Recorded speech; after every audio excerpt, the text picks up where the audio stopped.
Every gardener is trapped in the same expensive cycle.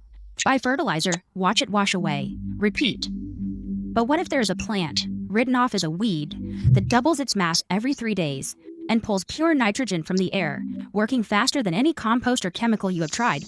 For over 1,000 years, farmers in Asia used it to grow rice without a single bag of fertilizer.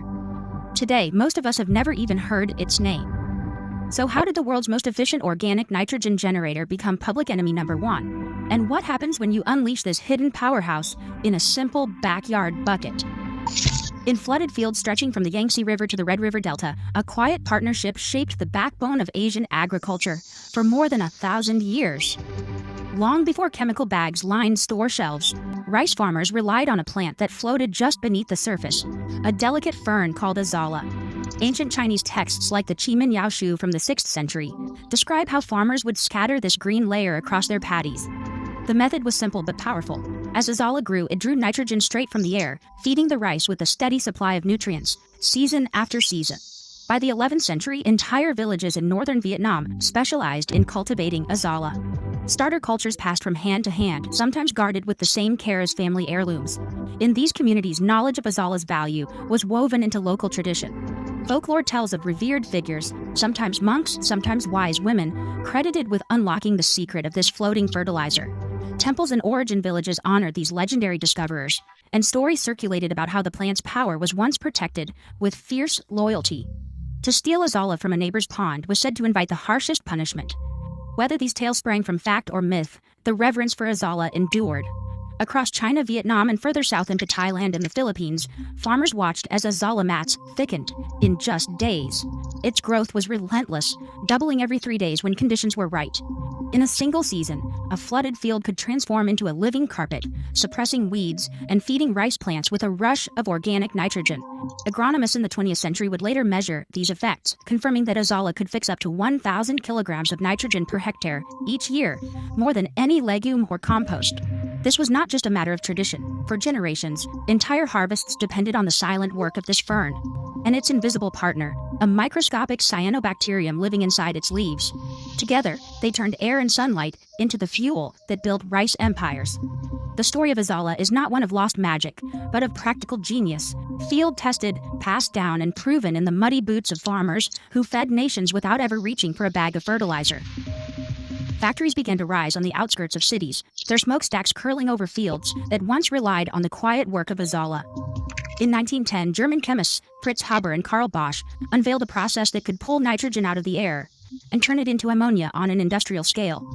The world had never seen anything like it. By the 1920s, fertilizer plants were churning out synthetic nitrogen by the ton, and the promise was simple: endless harvests no matter the soil. Governments and agricultural experts threw their weight behind this new chemistry. Extension agents fanned out across Asia, Europe, and the Americas, urging farmers to abandon old-fashioned methods. The green mats of azolla were dismissed as relics. Instead, the answer came in sacks, powdered, bagged, and delivered by train. By the 1950s, synthetic nitrogen had become the backbone of the Green Revolution, fueling record yields of wheat, corn, and rice. Fields that once depended on living fertilizer now soaked up ammonium nitrate and urea, manufactured in plants that ran day and night.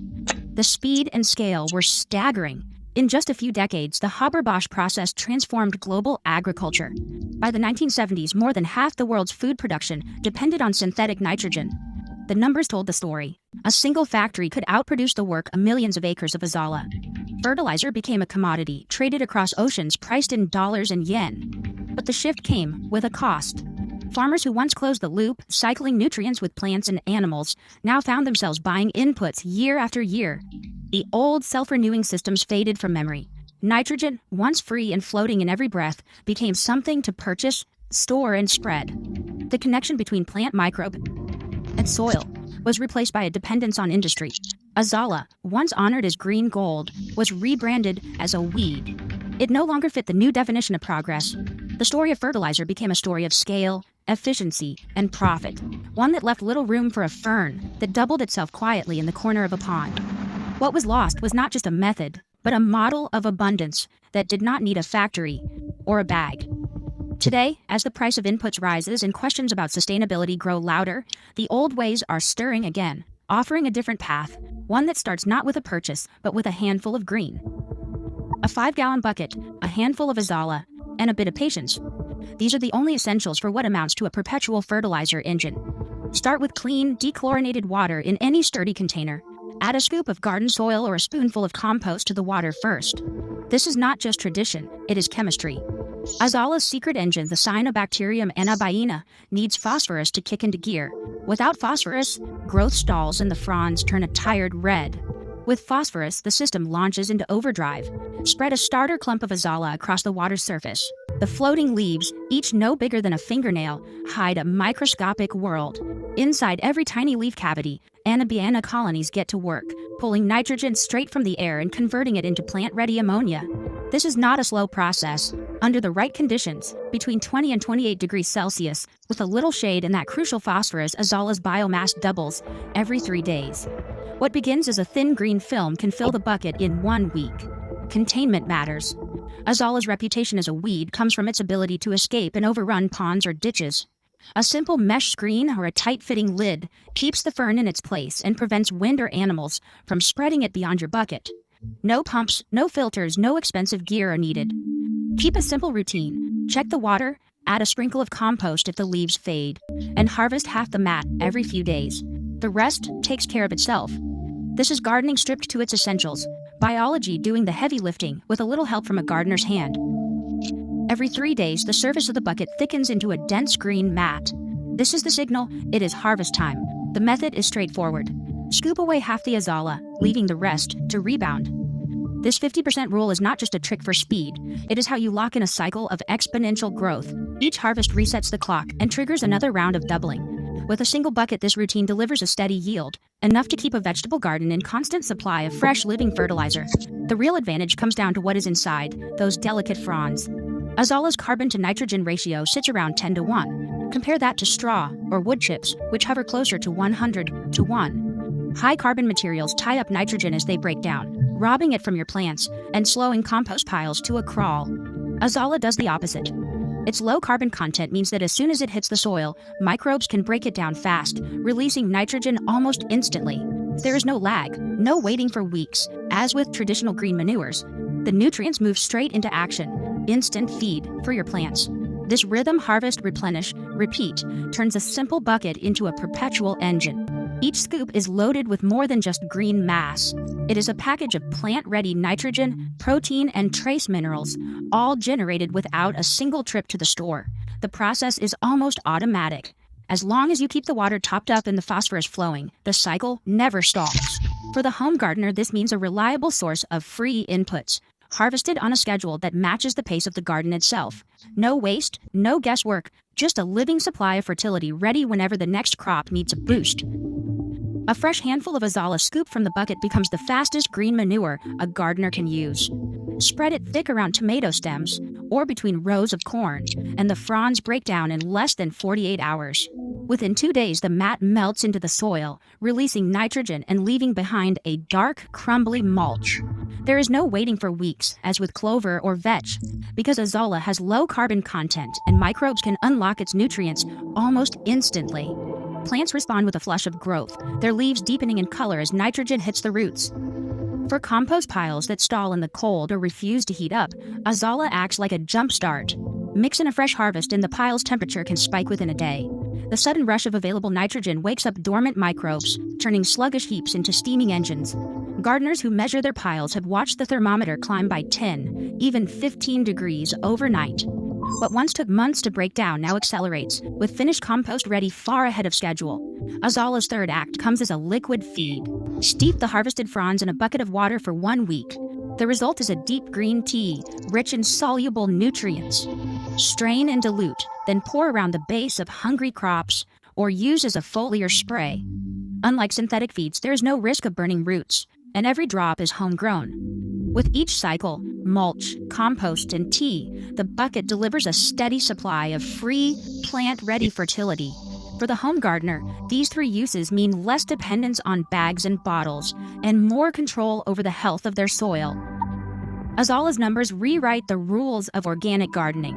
In peer-reviewed field trials, this tiny fern fixes up to 1,100 kilograms of nitrogen per hectare per year, outpacing even the best-performing legumes. That is more nitrogen than most backyard gardens could use in a decade, produced by a plant that floats quietly on the surface of water. Its protein content rivals that of soybeans, ranging from 25 to 35% of its dry weight. By comparison, green manures like clover or vetch rarely top 20%. Every scoop harvested from a bucket is not just green mass. It is a concentrated package of protein and plant-ready nitrogen, built from nothing but sunlight and air. The science behind this output is elegant. Azolla's leaves shelter colonies of cyanobacteria that pull nitrogen directly from the atmosphere and convert it into ammonia, a form plants can use immediately. This symbiosis is so efficient that in laboratory conditions, Azolla can double its biomass in just 2 to 3 days. No other garden input matches this pace. The carbon-to-nitrogen ratio stays around 10 to 1, low enough to break down in soil almost instantly, with no risk of tying up nutrients. For gardeners used to waiting weeks for compost or green manure to mature, this speed changes everything. Azolla's impact extends far beyond the backyard. 49 million years ago during the Eocene epoch, vast blooms of Azolla in the Arctic Ocean pulled so much carbon dioxide from the air that they helped cool the entire planet. Paleobotanists call this the Azolla event, a natural experiment in planetary engineering. In the 1980s, NASA scientists studied Azolla as a candidate for closed-loop life support in space, drawn by its explosive growth and nitrogen-fixing power. Even in the harshest environments, Azolla's partnership with its microbial engine delivered results where chemical fertilizers could not. The numbers are clear. Azolla is not just a weed. It is a living machine, proven by centuries of tradition, modern science, and even the ambitions of space travel. Unchecked, Azolla can turn from garden ally to ecological threat. In rivers and lakes, its explosive growth forms dense mats that block sunlight and strip oxygen from the water below. Fish and aquatic life suffocate as the green layer thickens, and whole ecosystems can collapse in a matter of weeks. Incidents in places like Florida and Ontario have led to emergency removals, with Azolla listed as a noxious or restricted species in several regions. In the United States, Azolla pinnata is a federally regulated weed. Some states, including California and Florida, ban its sale or transport outright. In the United Kingdom, it is not always named on invasive species lists, but releasing any non-native aquatic plant into the wild can bring steep fines. Ontario has rules that prohibit even simple possession. These laws are not aimed at gardeners. They are a response to real environmental damage caused by careless releases. For home growers, containment is non-negotiable. A 5-gallon bucket with a tight-fitting lid or a fine mesh cover keeps Azolla from escaping on the wind or with rain overflow. Never dump water or fronds into storm drains, ponds, or ditches. When harvesting, collect every scrap and dry it completely before composting or bagging for the landfill. In cold climates, Azolla slows almost to a standstill below 15 degrees Celsius. To keep the system alive through winter, move the bucket indoors to a sunny windowsill or insulate it with bubble wrap and a lid. If a crop goes dormant or dies back, remove the material and dispose of it safely. Never flush it outdoors, even if the water looks clear. Gardeners are stewards, not just of their own plots, but of the wider environment. Every precaution, sealed buckets, careful disposal, and respecting local laws protects both the power of Azolla and the health of local waterways. By keeping this living fertilizer contained, it remains a tool for abundance, rather than a threat. The promise of free perpetual nitrogen comes with the responsibility to harvest, use, and dispose of Azolla in ways that close the loop without ever letting it slip beyond the garden gate. Today, as fertilizer prices soar and supply chains strain, Azolla's quiet revolution sits ignored in buckets, not boardrooms. The plant can fix up to 1,100 kilograms of nitrogen per hectare each year, all without a patent or a price tag. In a world built on scarcity, abundance often hides in plain sight. What else are we calling a weed because it threatens the system? Let me know your thoughts below.